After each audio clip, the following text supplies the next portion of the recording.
አንገትን ይዘን ስልኩና ብሩን ወስደን አንዱ ከኔ አባሪ አንገት ሲይዘው እኔ ደግሞ ሄጄ ከኪሱን ስልክ ነበር ወሰድኩት። ይሄድ ነበር በጉርማታ ነበር አንጋራ ነው እዛ ስልክ ወሰድን በልሚል ነገር ድምጽ ወጣ። ከዛ አንገት ተደረግን ማለት ነው። እኔም ባለቤቴም አንድ ላይ ቢሞት በወቅቱ ምንም አይመስለኝም። ግን እሷ እንደዚህ ሲያንገላጡ ከኋላ ሄዱ በማነቅ መሬት እያንፈራፈሩ ራሳቸውን እንዲስቱ ካደረጉ በኋላ መሬት ላይ በመጣል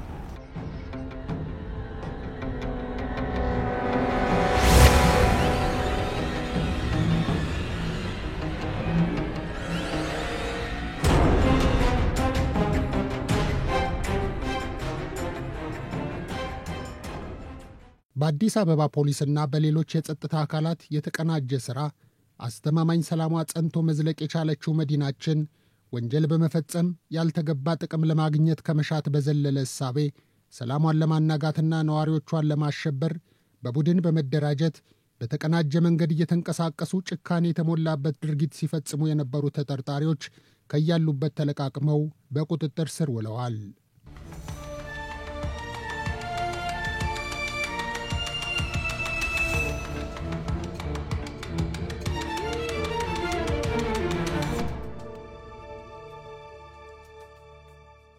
ባለፉት 9 ወራት ውስጥ የሰዎችን አንገት እያነቁ ራሳቸውን መከላከል በማይችሉበት አቅም ውስጥ እንዲገቡ እያደረጉ የያዙትን ንብረት ዘርፈው ሲሰወሩ የቆዩ 34 ተጠርጣሪዎችና በእነዚህ ተጠርጣሪዎች የተዘረፉ ንብረቶችን ተቀብለው ሲገዙ የነበሩ 8 ግለሰቦች ተይዘው ምርመራ ተጣርቶባቸዋል።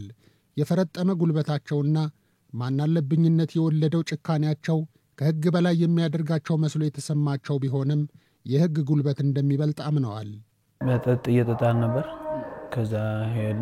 ጧት ነበር ሰክረን ነበር። በዛ እና እንሂድ እንደዚህ ሰው እንቀማለን አሉ። ሄደን ቀምተን ወሰድን። ስልክ ሸጥ ነው። እኔ ከኋላ ወርጄ ከገናት ነው የሚባለው ልጅ ጋር ሆኜ አንጋርኳች ሁለቱንም። እኔ ወንዱን ያዝኩ፣ እሱንም ሴቷን ያዘ። እንደዛ ከዛ ሩጠን መኪና ውስጥ ገብተን አመለጥን። ፊጋ አካባቢ ነው ጧት 11 ሰዓት አንድ ግለሰብ ተበዳይ ግለሰብ በእግሩ እየሄደ ነበር። ከዛ ወደ ጨለማ ገባና አንዱ ከኔ አባሪ አንገት ሲይዘው እኔ ደግሞ ሄጄ ከኪሱን ስልክ ነበር ወሰድኩት። ጧት ነው ማለት ነው። ከዛ ሄድን እኛ ደግሞ አራቱን እንምንሄደው። ከዛ አንዱ አንገቱ ይዛል፣ አንዱ ሹፌር ነው፣ አንዱ ደግሞ ሰው ይጠብቃል፣ አንዱ ደግሞ ይፈትሻል ማለት ነው ኪስ። በየካ ክፍለ ከተማ ነው በእንትን አካባቢ በየቀለም እንትን ነው የኮተቤ በዛ አካባቢ ነው። ኮተቤ አልፈ በዛ እየሄድን ነበርኛ 3 ሰው ሆነን እዛ ሄደን እየተመለስን አንድ ሰው ነበር አግኝተን እሱን አንገቱን አንቀን ስልኩን ወሰድን። እዚህ ቦሌ ሚካኤል እዛ አራቱንን ሰው መንገድ ላይ የሄደ አንገትን ይዘን ስልኩና ብሩን ወስደን እኔ ሹፌር ነኝ የነበርኩ በዛን ሰዓት እና 3 ልጆች ደግሞ ከኔ ጋር ከዛ ሁለቱም ወርደ ነው አንገም ይዙ። ከዛ እኔ በዛን ሰዓት እነሱ አንጋርጎ ሲገቡ እኔ እጃቸው ነው ሄዱ።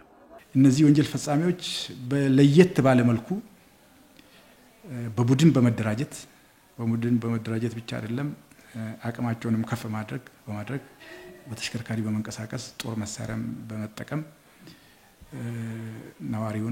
በነዋሪው ላይ የተለያዩ ወንጀል አሰቃቂ የሆኑ ወንጀሎችን እየፈጸሙ በተለይ ፍጹም የሆነ ጭካኔ የተሞላበት ወንጀሎችን እየፈጸሙ የሚሰወሩበትና እነዛን ከተሰወሩበት ቦታ ይዘን ለሕግ የማቅረብ ስራዎችን አሁን በአሁኑ ሰዓት እየሰራ እንገኛለን። እነዚህ ተጠርጣሪዎች በሁለት ከፍለን ማየት እንችላለን። አንደኛው ቡድን ተሽከርካሪን በመጠቀምና ያለ ተሽከርካሪም እየተንቀሳቀሱ ሰዎች ወይ ዜጎች በምሽት ብቻቸውን ወይ ሁለት ሆነው በሚንቀሳቀሱበት ሰዓት ምናልባትም እነዚህ የሚንቀሳቀሱ ሰዎች ውድ የሆኑ ሞባይሎችን፣ ላፕቶፖችን፣ ጌጣጌጦችንና የሀገር ውስጥ የሚሆኑ የውጭ አገር ገንዘቦችን ይዘዋል ብሎ የሚገምቱትን አስቀድሞ በማጥናት እየተከታተሉ ከኋላ ሄዶ በማነቅ መሬት እያንፈራፈሩ ራሳቸውን እንዲስቱ ካደረጉ በኋላ መሬት ላይ በመጣል ያላቸውን ሁሉ ከቀሙ ወይ ከዘረፉ በኋላ ወዲያው በተያዙ ተሽከርካሪ ባዘጋጁ ተሽከርካሪ ወይም በተከራዩ ተሽከርካሪ ከአካባቢው የመሰወር ወንጀልን የሚሰራ ቡድን ነው። ሁለተኛው ቡድን ደግሞ የጸጥታ አልባሳትን በመጠቀም የጸጥታ አካል በመምሰል የአዲስ አበባ ፖሊስን በመምሰል የፌዴራል ፖሊስን በመምሰል ሐሰተኛ የጸጥታ አካላትን መታወቂያ በመጠቀም የህግ አካል መስለው አስቀድሞ በሚያጠኑት አንዳንድ የተወሰኑ ባለሀብቶችም የግለሰቦችን ቤት በማውጣት እየገቡ የጸጥታ ኃይልን ለፍተሻ ነው የመጣ ነው፣ ፍርድ ቤት መያዣ ትእዛዝ ይዘናል፣ ሰው እንፈልጋለን በማለት እየገቡ የሚፈልጉትን ውድ ጌጣጌጦችን፣ ገንዘቦችንና ሌሎችም ይጠቅሙናል የሚሉትን ሁሉ ዘርፎ የሚሰወር ቡድን ነው።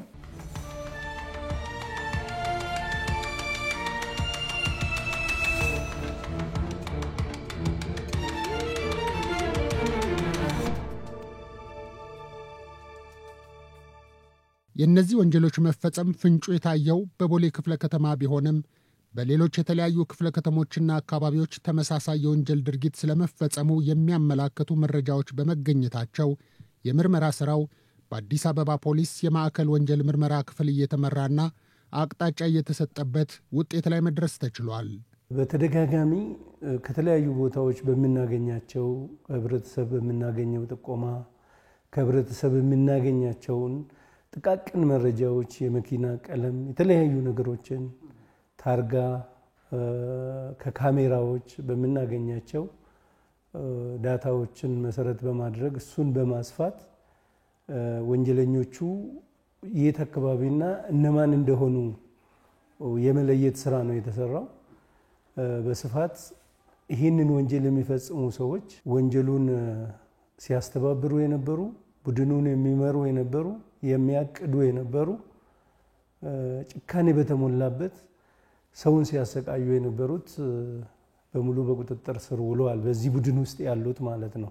ወደ ግል ጉዳያቸው ሲንቀሳቀሱ ባላሰቡትና ባልገመቱት መንገድ በጉልበተኞቹ ታንቀው ንብረታቸው የተዘረፈባቸው የግል ተበዳዮች ራሳቸውን ለመከላከልና ሕይወታቸውን ለማትረፍ ከወንጀል ፈጻሚዎቹ ጋር ትንቅንቅ ውስጥ ገብተው የነበረ ቢሆንም በአንገታቸው ላይ ተጠምጥሞ የተቆለፈው የፈርጣማዎቹ ክንድ አቅማቸውን ሰልቦባቸዋል።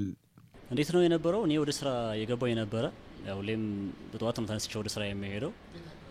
ሰሚት አካባቢ ነው። ሰሚት ቤተክርስቲያን አካባቢ ጊዮርጊስ አለ፣ እዛ አካባቢ ነው። በቀኑ እኔ ወደ ስራ እየሄድኩኝ ነው።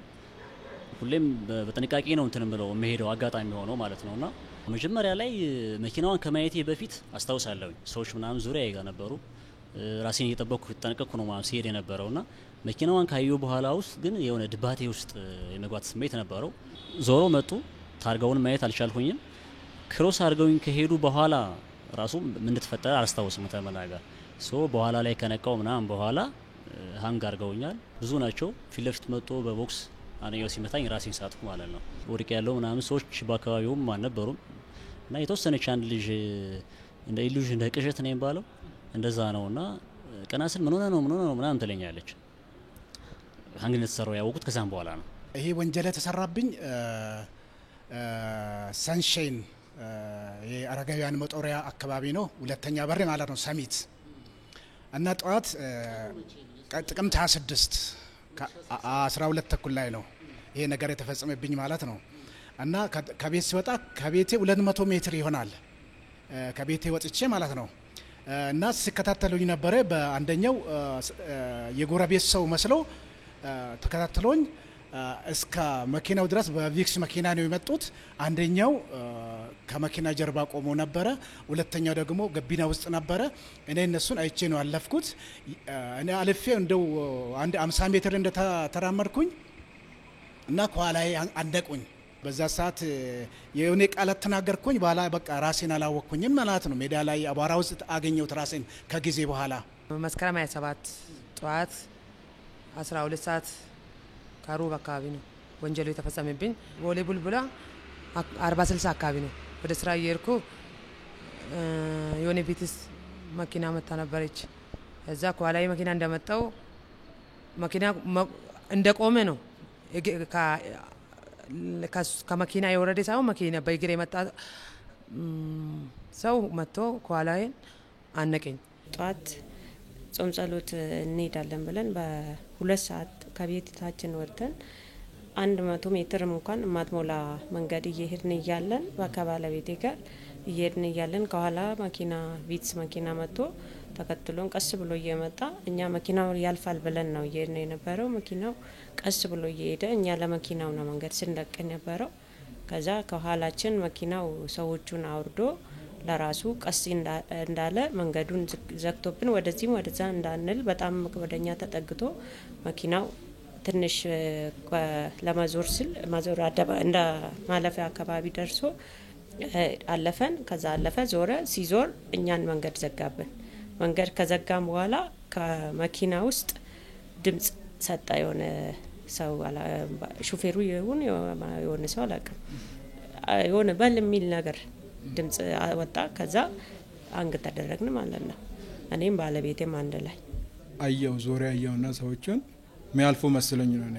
ከዛ መኪና ወዲያው ፊት ለፊታችን አዞሩ። እኔ ትኩረቴ መኪና ላይ ነው ያደረኩት። ስለዛ መኪና ዞሩ። ባለቤቴ ፈርታ ወደ እኔ ጠጋለች። ሁለቱ ግግብዳ ሰዎች ዞር ብዬ ሲያይ ሁለቱ ሰዎች አንገቴ ላይ ቆመዋል። አንዱ በሷ በኩል አንዱ በእኔ በኩል ፊታቸውን በደንብ አይቻሉ በወቅቱ። ከዛ መኪና ወዲያው ፊት ለፊታችን አዞሩ። መኪና ላይ ትኩረት መኪና እንዳይገጨኝ ብዬ መኪና ላይ ትኩረት አረኩት። ከዛ እነሱ አንገታችን ላይ ቆሙ። ከዛ ፊት ለፊት አንዱ ወረደ። አንዱ መኪና ውስጥ ሆኖ በለው የሚል ድምጽ አሰማ። ከዛ ሁለቱም ዘለሉና እኛ ላይ ወደው በቃ አንጋረጉን። ሁለቱም በአንድ እንትን ሲታገል ፊት ለፊት እያዞሩኝ ነበር። ባለቤትን አንጠልጥሎ እኔ ፊት ለፊት አዞሮ አስወደቁት። እሷ እኔን ወዳን ፊት ለፊት ይዞኝ ጣሉኝ እዛው። ከዛ ከፊት ለፊት መጥቶ ኪሴ ሲገባ አንዱ እያየው ነበር። ይሄ በቃ አንጠላጥሎኛል። በቃ ሰውዬ በጣም ከባድ ነው፣ ግብዳ ነው። ምን እንደያዘው አላውቅም። ከዛ አንጠላጥሎኛል። ማውራት አይችልም። ለተወሰነ ሰዓት ደግሞ ራስን እንትን ብያለሁ፣ ደክሞኛል። በቃ መታገል አልቻልኩም። አይኔ ወደ እንትን እያለ ነበር።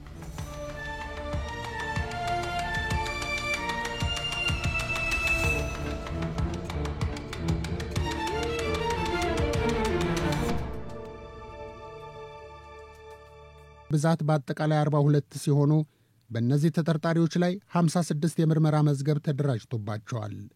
እዚህ ደረጃ ለመድረስና የተበዳዮችንም ባለማበስ ፖሊስ የከፈለው መስዋዕትነትና ከወንጀል ፈጻሚዎቹ ጋር ያደረገው ትንቅንቅ ማንም ሰው ወንጀል ፈጽሞ ማምለጥ እንደማይችልና የአዲስ አበባ ፖሊስ በሪፎርሙ ባከናወናቸው ልዩ ልዩ ተግባራት የመፈጸም አቅሙ በእጅጉ ማደጉን ከሚያመላክቱ ውጤቶች እንደ አንዱ ሊወሰድ የሚችል ማሳያ ነው። እነዚህን ተጠርጣሪዎች እንደዚህ እንግዲህ ከሁሉም ጸጥታ አካላት ጋር በትብብር ይዘን ያመጣናቸው ተጠርጣሪዎች ናቸው።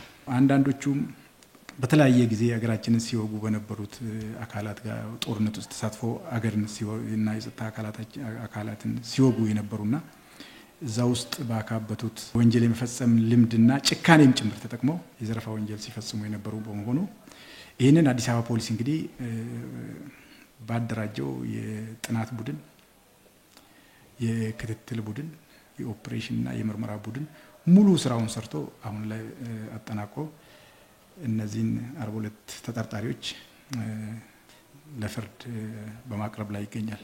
በጣም ከፍተኛ ድካም የነበረበት ስራውም ቀላል ያልነበረ በጥሩ ሁኔታ የተመራ በየቀኑ እየተገመገመ የማስተካከያ ሁኔታዎች እየተቀመጡ የተሰራበት ሁኔታ ነው ያለው። በጣም ቀላል አይደሉም። በጣም አደገኛ ሰዎች ናቸው። በዛው ልክ ተዘጋጅተን በጥንቃቄና በጥበብ የተሰራ ስለሆነ ካልሆነ በስተቀር እነዚህን ሰዎች በቁጥጥር ስር ማዋል ቁጭ ብለን እንደምናወራው ቀላል አለመሆኑን ለመግለጽ ነው። እጅግ የሚያኮራ ፖሊሳዊ ጥበብ የተሞላበት የክትትልና የምርመራ ስራ ተሰርቶ ይሄ ውጤት ተገኝቶ ውጤቱም ደግሞ አንደኛ ደረጃ ዛሬ ላይ ይሄ ወንጀል አዲስ አበባ ላይ እንዲቆምና ስጋት እንዳይሆን ማድረግ ችለናል። በሁለተኛ ደረጃ እነዚህ ተጠርጣሪዎች በቂ የሆነ ቅጣት የሚያገኙበት ወይ ፍርድ የሚያገኙበት ማስረጃ በቂ ሁኔታ ማደራጀት ችለናል። ስለዚህ እነሱንም ሆነ ሌሎችን ተመሳሳይ ወንጀል የመፈጸም ሀሳብ ያላቸውን አካላት የማስተማር የሚያስተምር ትልቅ ስራና ትልቅ የተሳካ የምርመራ ስራ ተሰርቷል።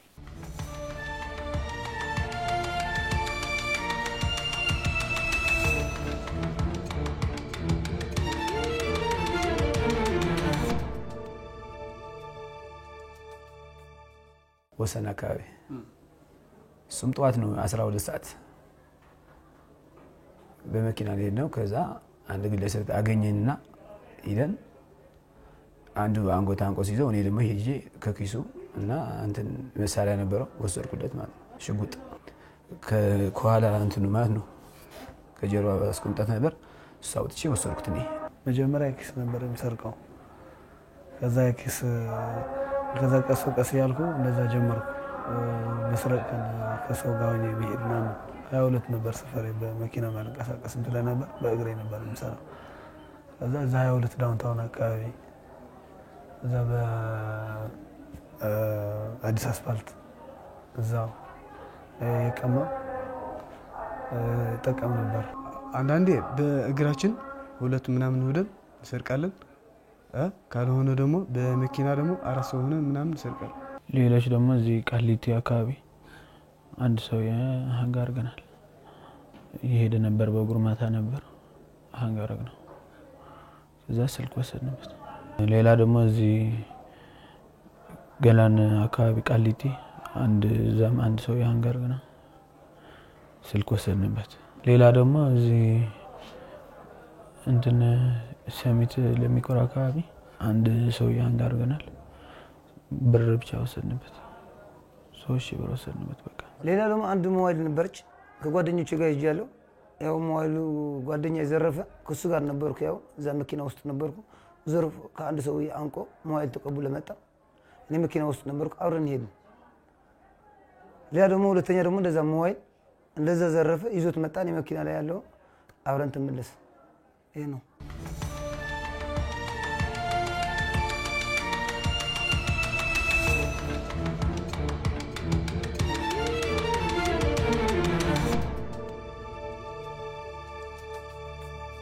የካቲት 24 ከጠዋቱ 12 ሰዓት ከ40 ሲሆን ነው ወደ ስራ የገባው ነበር። አጋጣሚ ላፕቶፕ ያው አዲስ ላፕቶፕ ነው የመስሪያ ቤት ስልክ፣ ኤቲኤም ካርዶች፣ መታወቂያ፣ ኤርፓዶች፣ ባግ እነዚህ ነገሮች ተወስደውብኛል። ላፕቶፕ ነበረ በቦርሳዬ ውስጥ፣ ታብሌት ነበረ ኪሴ ውስጥ ደግሞ ሞባይል ኢንፊኒክስ ነበረ። እነኚህ ሶስቱን ወሰዱብኝ ማለት ነው። ከወደኩ በኋላ ስልኬና ጣቴ ላይ የነበረ የወርቅ ቀለበት ከወሰደ በኋላ ከጣሌን ካነቀኝ በኋላ ናክሶኝ ይዞን የተዘዋወሩ። እዛን ቀን የነበረው እጄ ላይ የነበረ ተንጠልጣይ ቦርሳ ነበረ። ቦርሳ ውስጥ የነበሩት ንብረቶች ሙሉ ተወስዶብኛል። እኔ ማለት ነው ሞባይል ነበረ፣ ጃንጥላ ነበረ፣ የቢሮ መታወቂያዎች፣ ኤቲኤሞች። እኔን ሀንግ ካረገ በኋላ እንደዚህ እጁን ከተተ እጄና አፍ ውስጥ ከተተ። በላላኝ በጣም እዚህ ጋር ወደ 3 ቦታ አደማማኝ እዛን ቀን እና ከዛ በኋላ ቀለበቱ አልወጣ ስለው ትተና አለው እየሰማው ማለት ነው። እና ብቻ ከባድ ነበረ። እኔ ከንብረቱ ትልቁ ነፍስ መትረፉ ትልቁ ነገር ነው። እነሱ እይታቸው ነፍስም እንድተርፍ ስላልሆነ መትረፋችንን ትልቁ ነገር ነው ብዬ ገምታለሁ። ኪሴ ውስጥ የነበረው በወቅቱ ሞባይልና ብር ነበር። ሞባይልና ብር በሞባይል በቀኝ በኩል ነው፣ ብር ደግሞ በግራ በኩል ነው ያደረኩት። ከዛ እጁ ሲገባ እያየው ነበር። ያኛው አንጠላጥሎኛል። እንዴት እሱን ልታገል ፊት ለፊት ሆኜ ከዛ በቃ ይዞ ሄዶ ከዛ ሰዎቹን ተከታትዬ መያዝ አልቻልኩም። ታርጋም በወቅቱ ይዣለሁ። ሰዎቹም ይዘዋል፣ አብሮ ይሮጡም አሉ የተወሰነ ሰዎች። ህዝቡ ግን ቆሞ እያየው ነበር። ከዛ ወደ ፖሊስ ሄደን ፖሊሶቹን ቦታ ሄዶ አይቶ ያለ ነገር የእሷን ደም አጥቦ ምን ብሎ ቀለባት ስለሚይዝ መውጣት አልቻለም። ከዛ ይዞ ሄደን ቃል ሰጠን። ከመጥፎም የተሻለ መጥፎን መርጠው የተወሰደባቸው ንብረት ቀርቶ በህይወት መትረፋቸውን ደስታቸው ያደረጉት የግል ተበዳዮች ፖሊስ ተጠርጣሪዎቹን በቁጥጥር ስር ከዋለ በኋላ እንዲመርጡ በጠራቸው ወቅት የተሰማቸው ስሜት ደስታቸውን እጥፍ ድርብ አድርጎላቸዋል። የሚፈጽሙበት ሁኔታ ጭካኔ የተሞላበት አቅማቸውም በስፖርት የዳበረ ጉልበትም ያላቸው ጭካኔያቸውም ጥግ ድረስ የደረሱ ሰዎች ስለሆኑ እነዚህ ሰዎች ይያዛሉ ወይ የሚል ህዝቡ ጋር ወንጀል የተፈጸመባቸው ሰዎች ጋር ጥርጣሬ ነበር። ተይዞ ሲያዩ ፖሊስን በማድነቅ እውነትም ማንም ሰው ለጊዜው የሆነ ችግር ሊፈጥር ይችላል እንጂ ከፖሊስ አይን ሊያመልጡ አይችሉም የሚል ከህዝቡ እያገኘን ያለነው ፊድባክ አለ። በጣም ጥሩ ስራ ነው እዚህ አካባቢ ላይ የተሰራውና በአብዛኛው በሚባል ደረጃ ይህንን ወንጀል እየዞሩ ሲሰሩ የነበሩት ሙሉ በሙሉ ተይዟል። በጣም ነው የማመሰግነው። እኔ አሁን እነኛ ወደ 7 የሚሆኑ ተይዞ ነበረ። ያው ቁጥር አላቸው ተሰልፎ ነበረ። የትኞቹ ናቸው አንተን የዘረፉት ወይ ንብረትን የነጠቁ የትኞቹ ናቸው ብሎ ሲነገሩኝ ቀጥታ ሁለቱን ሰዎች አገኘሁኝ። ሁለቱን ሰዎች አሳዩዋቸው። ትክክለኛ እነሱም ደግሞ እንደዛው ነው ቃል የሰጡት። ጥቅምት 26 ነው 12 ተኩል ላይ መተን በቪክስ መኪና ቃል ሲሰጡ ማለት ነው እነሱ ይሄን ሰውዬ ላይ ላፕቶፕ፣ ታብሌት፣ ሞባይል ወሰርንበት ብለው ቃል ሰጡ ፖሊስ ጣቢያ እና በጣም ደስ ብሎኛል ፖሊስ እንደዚህ ማድረጉ። እኔ ዛሬም ነገም በፖሊስ ጎን ነኝ ያለሁት። ደስ ብሎኛል የእውነቱ መገኘቱ። እኔ ፖሊስ ይዛል ብዬ አላመንኩም። እውነት ህብረተሰቡ ደብቀዋል። በወቅቱ ህብረተሰቡ ተከታትሎ ቢዝ ኖሮ ይዝ ነበር። ቀኑ 2 ሰዓት ነው ሰው ይዝን ነበር። ግን ፖሊስ ደከመኝ ሰለቸኝ ሳይል ሁሉም ክትትሎችም የአዲስ አበባ ፖሊስ በሙሉ ወዳውን ተከታትሎ የማያዙ በጣም ደስ ብሎኛል። እኔ ሰዎቹ ፊቱ ሲያይ በጣም ነው እንትናለኝ፣ በጣም ነው የተሰማኝ። አይቻለሁ እነዚህ ሰዎች አዲስ አይደለም። እኔ ቢሞት በወቅቱ ምንም አይመሰለኝም። ግን እሷ እንደዚህ ሲያንገላቱ ሰውነታቸውን አይቻለሁ። እንደዚህ ሲያንገላቱ ከነሱ መትረፍ በጣም ነው ገረመኝ። ሴት ልጅ ነው ሃንግ ተደርጋ ምን ኃይል እንደሚያም በጣም ከባድ ነው። ሰዎቹም ይገኛሉ ብዬ አላሰብኩም። ወዲያው ወንጀል ሰርቶ ማንም ሰው እንደማይወጣ በዚህ አረጋግጫለሁ። በጣም ስሜቱ ከባድ ነው ተመናገር። ፎር ዘ ላስት 1 መንዝ አልተኛውም ተመናገር። በጣም አስታውሰዋለሁ። ከትራውማ ውስጥ መውጣት አልቻልኩም ተመናገር። ሰው ሲደውልልኝና መጠለይ ምናምን ስባል ያለው የነበረው ስሜት በጣም ደስ የሚል ነው ተመናገር። ጥሩ ነው እንግዲህ የጸጥታ ኃይሎችን በዚሁ አጋጣሚ ማመስገን እፈልጋለሁ። ጥሩ ስራ ነው የሰሩ። እኔ የሚያዙም አልመሰለኝም። በርግጥ እንዲያው የንብረት ስለሆነ ነው ማመልከት ስላለብኝ ነው ያመለከትኩ እንጂ ይያዛሉ የሚል እንትን አልነበረኝም። በኋላ ግን መያዛቸውን ሳቅ በጣም ደስታ ተሰምቶኛል ማለት ነው። እኔ በጣም ደስታ ነው የተሰማኝ። በወቅቱ በጣም ስለተጎዳው ነው ይያዛሉ ብዬም አስቤም አላቅም። ተስፋ ቆርጬ ነበር። በቃ ፖሊስ ጣቢያ ራሱ መመዝገብ አልፈለኩም ነበር። እኔ የሚገኙም አልመሰለኝም። ግን በፖሊሶቹ ትብብር አካባቢው ባለው ህብረተሰብ ጥቆማ በመስጠት ቁጥጥር ስር እንዲውሉ ተደርጓል። በጣም ነው ተቋሙን የሚያመሰግነው። እውነት ከምር ከልቤ ነው የሚያመሰግናቸው።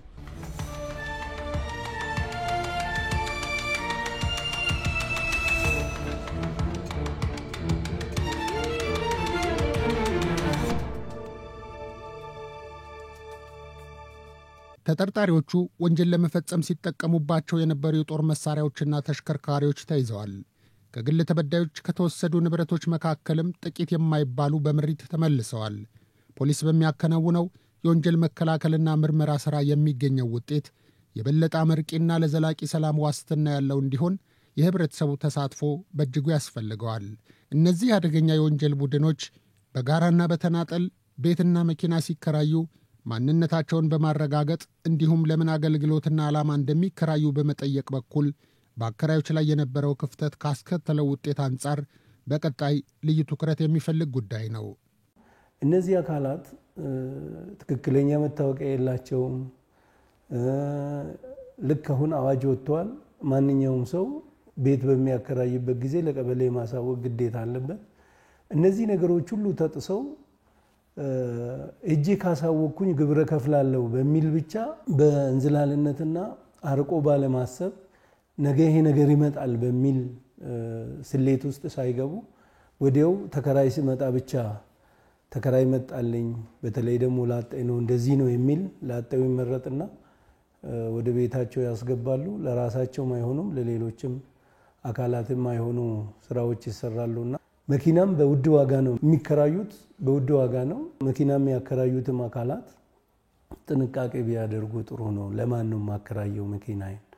ንብረቱንም እኮ ይዞ ይጠፋሉ። አሁን እንትን ብቻ ሳይሆን እኮ መኪናቸውንም ይዞ የመጥፋት ሁኔታዎችም አጋጥመዋል። እስካሁን ድረስ አከራዮቹ ዝም ብሎ ነው የሚሰጡት፣ ተከራዮቹ መኪናውን ይዞ ይጠፋሉና ጥንቃቄ መደረግ ያለባቸው ነገሮች አሉ። የጸጥታ አካል ባይኖር ኑሮ እንዴት እንደምንነው ሁሉም አይቻሉ። ማንም ጉልበተኛ እንደፈለገው መኖር ይችላል ማለት ነው። ስለዚህ ፖሊስ ያለው ተቀብሎ ትክክለኛ እውነት ወንጀል 0 ማድረግ ይቻላል። ተባብሮ ህዝቡ ቢተባበር ፖሊስ በቁርጠኝነት እንደዚህ የሚሰራው ፖሊስ ህዝቡ ከጎን ሆኖ ቢተባበር ኑሮ እንደዚህ አይደረግም ነበር። ፖሊስ ብቻው ምንም መሆን አይችልም እንደ ሰው ሳስበው ማለት ነው። አሁን የምናየው የምናስበው እናንተ ሰው ናችሁ፣ እንደኛው የለበሳችሁት ልብስ ብቻ ለየት ስለሚያደርጋችሁ የህግ አካላችሁ ተብሎ ስለሚገመት ብቻ በቃ እነሱ ወንጀል ይጠብቃሉ፣ ወንጀል ይፈልጋሉ፣ ወንጀለኛን ይይዛሉ የሚል ብቻ አይደለም። እኔ ራሴ ወንጀል የሚሰራው ሰው ወንጀሉን ለምን ታረጋለ እያረገ ነው ብዬ ካላጋለጥኩት ሰውየውን ተው ካላልኩት ህመሙ የኔ ዛሬ እኔ ስለደረሰብኝ ላወራ እችላለሁ። ነገ ደግሞ ሌላ ሰው ላይ ነው ይሄ ነገር፣ ሌላ ሰው ላይ ነው ይሄ ነገር መቀጠል የለበትም። እኔ ህብረተሰቡ ከፖሊስ ጎን መሆን አለባቸው ላለሁኝ። ምክንያቱም ምንድነው ዛሬ እኔን ዘረፉኝ፣ ንብረቴ ወሰዱ፣ ነገ ደግሞ እነሱ ናቸው የሚዘረፉት። ስለዚህ በሰላም ጎን ሆኖ በፖሊስ ጎን ሆኖ ወንጀለኞችን እንዲያወጡ ሲጠሩ አቤት ብሎ በተጠሩበት ቦታ መሄድ አለባቸው ህብረተሰቡ ማለት ነው። ነገ ቤታቸው ሊዘረፍ ይችላል፣ ሜዳ ላይ ደግሞ ሊዘረፉ ይችላሉ። ስለዚህ ምንድነው ማድረግ ያለበት? ተደራጅተው እነኚህ ሌቦችን ማስወጣት፣ ለፖሊስ አሳልፎ መስጠት። ፖሊስ ሲጠራቸው አቤት ማለት አለባቸው፣ መሄድ አለባቸው፣ ቃል መስጠት አለባቸው። ዝም ብሎ ዛሬ ሞባይል ተወሰደ አይ ሞባይል ነው ብዬ ቤት መቅራት የለባቸውም። ሄዶ ለፖሊስ ወንጀሉን መናገር አለባቸው ነው የምለው። በፖሊስ ጎን መሆን አለባቸው ህብረተሰቡ። የአዲስ አበባ ፖሊስ የከተማችንን ሰላም ለማደፍረስ ሊቃጣ የታሰበ የሽብር ወንጀልን በማምከን እንዲሁም ህብረተሰቡን ያማረሩ በተለይም በጦር መሳሪያ ዘረፋ፣ ከባድ ስርቆት፣ ውንብድናና ሌሎች በታቀደና በቡድን በመደራጀት የሚፈጸሙ ወንጀሎችን በመቆጣጠር ለከተማችንና ለነዋሪዎቿ ሰላም ዋጋ ከፍሏል። የመዲናችንን እድገትና ውበት ተከትሎ እያደገ የመጣው የቱሪስቶች ፍሰት ኢኮኖሚያዊ ጠቀሜታውን በሚያጎለብት መልኩ የበለጠ ከፍ እንዲል የሰላምና የጸጥታው ጉዳይ ዋናው መሠረት በመሆኑ ከደረቅ ወንጀሎች ባሻገር የተለየ ተልእኮ በማንገብ የመዲናችንን ሰላም ለማደፍረስ የሚደረጉ እንቅስቃሴዎችን አስቀድሞ እየለየ የሴረኞችን ሴራ በማክሸፍ ከሌሎች የጸጥታ አካላት ጋር ተቀናጅቶ በላቀ አቅም መስራቱን ይቀጥላል።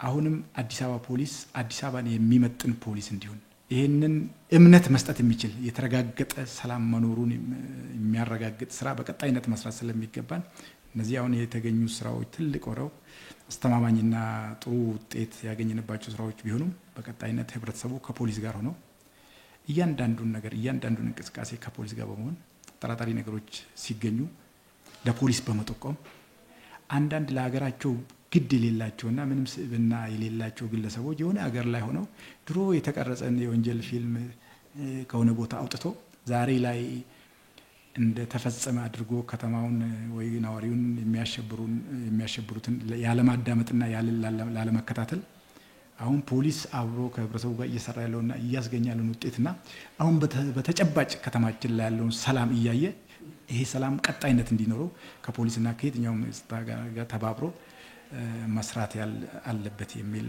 መልእክት ነው ያለኝ።